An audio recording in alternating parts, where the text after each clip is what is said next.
মিলন মেলা, ইসলামপুর শহরের মিলন মেলা, সম্প্রীতির বার্তা। এই শহরের অগণিত মানুষ এবং পার্শ্ববর্তী অঞ্চলের অগণিত মানুষ ভিড় করেন। এত মানুষ, এত অগণিত মানুষের ভিড় প্রমাণ করে সম্প্রীতির বার্তা। ইসলামপুর শহর বারবার জোরে হাততালি হোক। ফিটোর পক্ষ থেকে মাননীয় সভাপতি মহাশয় অনুষ্ঠান মঞ্চে উপস্থিত আছেন, আমরা বরণ করে নিলাম স্যারকে। উপস্থিত আছেন ফিটোর পক্ষ থেকে মাননীয় সম্পাদক, জোরে হাততালি হোক ওনার জন্য। একইভাবে অসংখ্য ধন্যবাদ।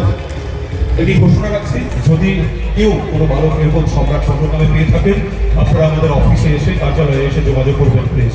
সম্রাট রঞ্জন নামে এক বালককে খুঁজে পাওয়া যাচ্ছে। প্রাঙ্গণ যেখান থেকে ইতিহাস তৈরি হয়, ইসলামপুর মহকুমা প্রশাসন এবং ইসলামপুর পৌরসভা যৌথভাবে আমার ইসলামপুর পৌরসভার পক্ষ থেকে মাননীয় পৌরপিতা শ্রদ্ধেয় শ্রী কানাইলাল আগরওয়াল মহাশয় তো জোরে হাততালি দিয়ে স্যারকে স্বাগত জানাবো ওনার মূল্যবান বক্তব্য শুনলাম। শ্রীমতী প্রিয়া যাদব আইএস আছেন, আমাদের জেলা পরিষদের সদস্য ফরহাদ বানু আছেন, আমাদের ভাইস চেয়ারম্যান আছেন জ্যোতিরত্ন মহাশয় আছেন, এক্সিকিউটিভ অফিসার ডিএমডিসি কমলকান্ত তালপাত্র আছেন, মেহেদি হতায়তুল্লাহ প্রেস থেকে আছেন, পিটো থেকে কানাইলাল বোথরা এবং সুভাষ চক্রবর্তী, মারওয়াড়ি ইউনিয়ন থেকে আছেন নিহাল আগরওয়াল, কয়েকজন আছেন, আরও এখন বিশিষ্টজন আরও উপস্থিত হবেন। সবাইকে ইসলামপুর পৌরসভার পক্ষ থেকে অনেক অভিনন্দন জানাচ্ছি এবং আমার আওয়াজ যতদূর যাচ্ছে, যারাই আমার আওয়াজটা শুনতে পাচ্ছেন সবাইকেই জানাই শুভ বিজয়া।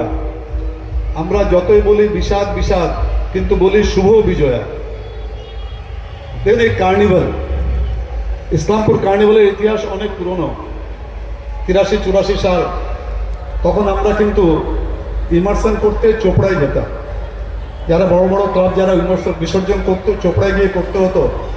সেখানে আগে কে যাবে সেটা নিয়ে নিজেদের মধ্যে অশান্তি হতো।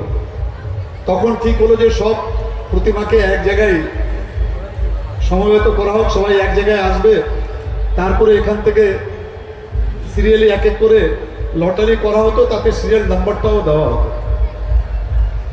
আজকে খুব ভালো লাগছে যে সেই জিনিসটা এত বিশাল আকার নিয়েছে যে মানুষ অপেক্ষা করে থাকে যে কবে কবে কার্নিভাল হবে, কবে এই রাবণ বধ, মেঘনাদ বা কুম্ভকর্ণ বধ হবে। 2 বছর আগে একবার আমরা, যেহেতু তখন উচ্চ আদালতের গ্রিন ফটকা গ্রিন বাজির উপর একটা কোর্টের একটা নির্দেশ ছিল, 2 বছর আগে আমরা করিনি তখন এই রাবণ বধটা। তখন কিন্তু আমাকে অনেক সমালোচনা শুনতে হয়েছিল যে কেন আপনারা এই রাবণ বধটা এবার করলেন না। তো দেখুন, আমাদের মুখ্যমন্ত্রী মাননীয় মমতা বন্দ্যোপাধ্যায় সব পূজা কমিটিগুলোকে 1,10,000 টাকা করে দিয়েছেন। আমি জেলার অনেক পুজো ঘুরেছি, সব জায়গায় একটা কথা বলছেন, না দাদা ওই টাকা দিয়ে আমাদের অনেক সহযোগিতা হয়েছে।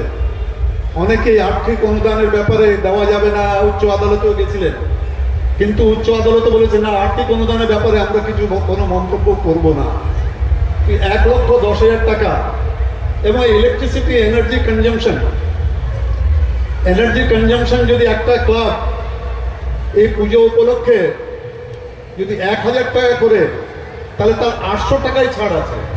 বলতে গেলে 80% এক্সেম্পটেড আছে, তাদেরকে খালি 20% দিতে হয় দুর্গাপুজো কমিটিগুলোকে। এই সবগুলোর পিছনে উদ্দেশ্য একটাই, যে দুর্গাপূজাটা যেন দুর্গোৎসব হয়। আমাদের মুখ্যমন্ত্রী সবসময় বলেন ধর্ম যার যার, কিন্তু উৎসব সবার। এটাই হলো দুর্গোৎসব। আজকে এখানে যারাই উপস্থিত আছেন, আমরা সবাই জানি মহিষাসুর মর্দিনী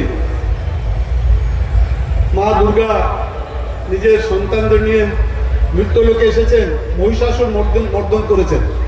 9 দিন যুদ্ধ করে মহিষাসুর মর্দন করেছে। মহিষাসুরের একটা বর ছিল, ব্রহ্মার কাছ থেকে বর নিয়েছিল ব্রহ্মার পুজো করে, যে কোনো পুরুষ দেবতা যেন তাকে না মারতে পারে। তখন কিন্তু মহিষাসুর এটা ভাবেনি যে কোনো নারীও মারতে পারে নাকি, নারীদের কি শক্তি আছে। ব্যঙ্গই ছিল, নারীদের কি আছে, ওরা কি করে মারবে আমাকে। সেই নারী শক্তি মা দুর্গাই মহিষাসুর বধ করেছিল। উত্তর ভারতে রাম রাবণ যুদ্ধ, দশহরা যেটা আমরা বলি, সেখানে রাবণকে মেরেছিলেন রাম 9 দিন যুদ্ধ করে। সেটাতেই আমরা এখানে রাবণ, কুম্ভকর্ণ, মেঘনাদ এই তিনটারই দহন এখানে হবে। আপনারা যারা উপস্থিত আছেন, এখনই পূজা ক্লাবগুলো সব ঢুকবে। আমাদের এরপরে এখানে একটা সাংস্কৃতিক অনুষ্ঠান হবে, তারপরে রাবণ দহন হবে, তারপরে প্রাইজ ডিস্ট্রিবিউশন হবে, তারপরে কিন্তু বিসর্জন ঘাট। যারা যেই ক্লাবরাই যারা এখানে ঢুকবেন বা ঢুকবেন না, বিসর্জন ঘাটে পৌরসভার পক্ষ থেকে প্রতি বছরের মতো এবারও পুরোপুরি ব্যবস্থা করা আছে। ওখানে কারো কোনো অসুবিধা হবে না। ওখানে যেভাবে প্রত্যেক বছর আমরা প্রতিমা নিরঞ্জনে সহযোগিতা করি, সেটা কিন্তু এবার কবির একটা গানের দুটো লাইন, নানা ভাষা নানা মত নানা পরিধান, বিবিধের মাঝে দেখো মিলন মহান। এর চেয়ে সর্বোত্তম ব্যাখ্যা এই মিলন মেলার হতে পারে না। এই মিলন মেলার আয়োজন ইসলামপুর মহকুমা প্রশাসন, ইসলামপুর পৌরসভা যৌথভাবে করে। মঞ্চে আছেন যে সব ভালো যার শেষ ভালো, all well that ends well. আমরা আশা করছি সব ভালো ভালো আমরা আজকের দিনটা আমরা অতিবাহিত করতে পারবো। সবাইকে ইসলামপুর পৌরসভার পক্ষ থেকে আরেকবার বিজয়ার অনেক অনেক শুভেচ্ছা, ভালোবাসা। ধন্যবাদ। আপনারা সবাই জানেন মাননীয় মুখ্যমন্ত্রী উদ্যোগে গত কয়েক বছর ধরে আমার রাজ্যে শুরু হয়েছে পূজা কার্নিভাল ও মিলন মেলা। সঙ্গে রয়েছে কালচারাল প্রোগ্রাম আর আপনার সবাই প্রিয় অনুষ্ঠান রাবণ দহন। প্রতিবারের মতন এইবারও মিলেমিশে এত সুন্দর করে পূজা কাটানোর জন্য আপনার সবাইকে অনেক অভিনন্দন জানাই। আপনার আগামী দিনগুলিও মা দুর্গার কৃপায় मंगलमय থাকে। इस्लामपुर महात्मा प्रशासन पक्ष থেকে এই প্রার্থনা। সবাই ভালো থাকবেন, ধন্যবাদ। ভারতকে আমরা সংগঠিত করছি দৌলকে। এই সংগঠন পত্রটির মধ্যে লেখা রয়েছে বিশেষ সম্মাননা ভারতবর্ষের নৃত্য মানচিত্রে ইসলামপুরের নামকে গৌরব আলোকে ভাস্বর করার জন্য শহরের প্রীতি কন্যা দোল মৈত্রকে জানাই আন্তরিক শুভেচ্ছা ও অভিনন্দন। ইসলামপুর পৌরসভা উত্তর দিনাজপুর, ইসলামপুর মহকুমা প্রশাসন উত্তর দিনাজপুর, ইসলামপুর কোর্ট ময়দান 3রা অক্টোবর 2025। দোলের জন্য একটা হাততালি হোক। দোল যেন তার প্রতিভাকে সম্বল করে আরো অনেক দূর